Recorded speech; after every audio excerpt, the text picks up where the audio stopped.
The Fiver Dean Smith, Daniel Farke and back-to-back-to-back-to-back-to-back defeats. Considering his team had lost 5 consecutive matches by an aggregate score of 13-5, the Fiver is surprised by just how surprised it was upon hearing Dean Smith had got the old tin tack from Aston Villa. Death, taxes and football managers who are not called Ole Gunnar Solskjaer being cut loose at the first sign of a crisis are 3 of life's certainties after all. As the 5th richest owners in the Premier League, Villa's billionaire proprietors have made no secret of their plans for world domination, or at least qualification for big vase in the next couple of seasons. Having hosed money at the transfer market before and, after staying up by the skin of their teeth the season before last, they expected more bang for their buck than back-to-back-to-back-to-back-to-back defeats against Spurs, Wolves, Arsenal, West Ham and Southampton. For all that, reaction to Smith getting the gate has been largely sympathetic, in a way one suspects it might not have been if he wasn't such a demonstrably nice bloke who is Villa to his bones. After a good start to last season, this year we have not seen the continuous improvement in results, performances and league position which we have all been looking for, droned a statement from the club hierarchy. For this reason we have decided to make a change now, to allow time for a new head coach to make an impact. Translation: we didn't pay a club record transfer fee for Emi Buendia to see him played out of position week in and week out, just so we can field 2 expensive strikers who keep getting in each other's way. Now, do one. Guaranteed the goodwill and gratitude of his fellow Villa fans, a multi-million-pound golden boot up to Jaxie, and another job at a half-decent club whenever he wants one. Smith may well be relieved at being handed his P45 at a time before the atmosphere at Villa Park turned poisonous. I respect the owner's decision, but I felt that with important players soon returning to full fitness we would achieve a top-half finish, Smith said on Monday. The board's aims are to take our club back into European football and I would love nothing more than seeing the club achieve that. Meanwhile at Carrow Road, a ground where the toxicity dial doesn't seem to go much higher than 5, Daniel Farke was also relieved of his duties on the back of 1 consecutive victory, his team's first in the top flight this season.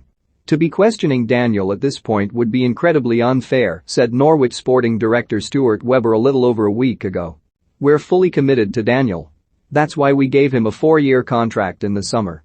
The work he's done at this club has been beyond incredible.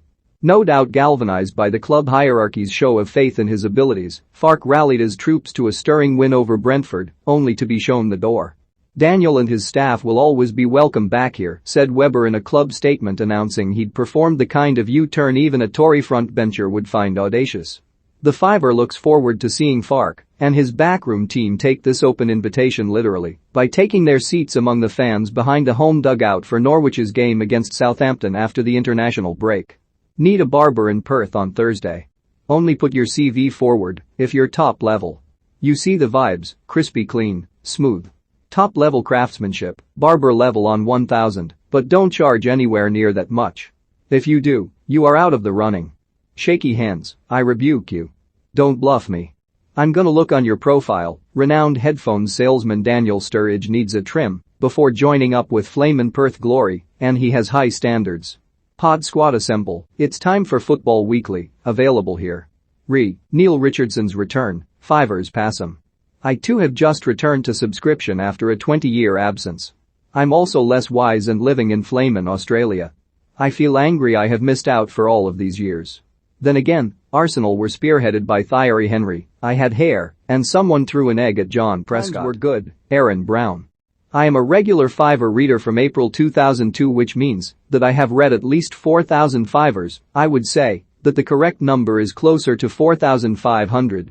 And, yes, I remember the yen, the Fivers 2002 World Cup edition. Those were the days. By the way, could you bring back the radio and TV section? Bogdan Katarlik. No, Fiver ed. As someone who has also found themselves in Newcastle, NSW, but did stay subscribed for the last 20 years, I can let Neil know what has changed. Manchester City got rich and good, in that order. Ole is still at United, Spurs are still pure comedy, and the link at the bottom of the page is still to an old-school tune, Nick Livesey. Friday's Fiver mentioned Xavi dripping in the haughtiest of Catalan footballing pretensions, but his appointment as Barcelona manager actually makes a lot of sense.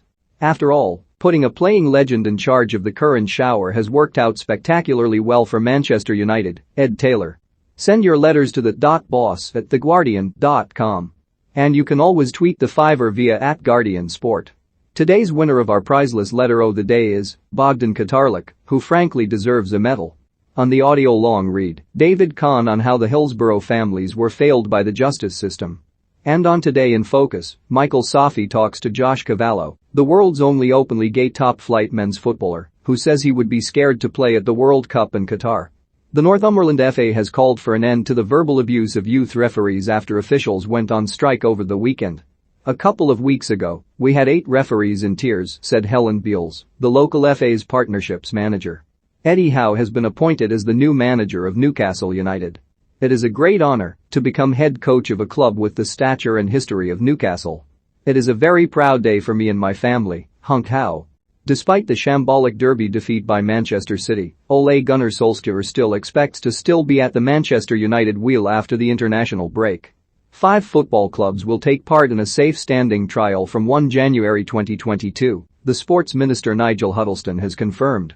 Chelsea, Spurs, Cardiff, Manchester United and City are the quintet involved. Fancy 10 talking points from the Premier League's long weekend? You know where to go. Meanwhile, Sarah Rendell and Susie Arak look back at a big weekend in the Women's Super League. Hugo Duro was once a figure of fun at Valencia after inadvertently helping them to Copa del Rey glory, but his late double against Atletico was entirely deliberate, writes Sid Lowe. I have a very passionate character. When I lose it in a dangerous way. Arsene Wenger gets his chat on with Chris Godfrey in the G2 Big Paper's Small Paper? Fiverr Ed interview. It was all happening at San Siro as Inter and Milan drew in an emotional derby, but which team is better placed to win the title, wonders Nicky Bandini. Florian Kofeld has landed on his feet at Wolfsburg after replacing Mark van Bommel, but the early signs are encouraging, notes Andy Brassel.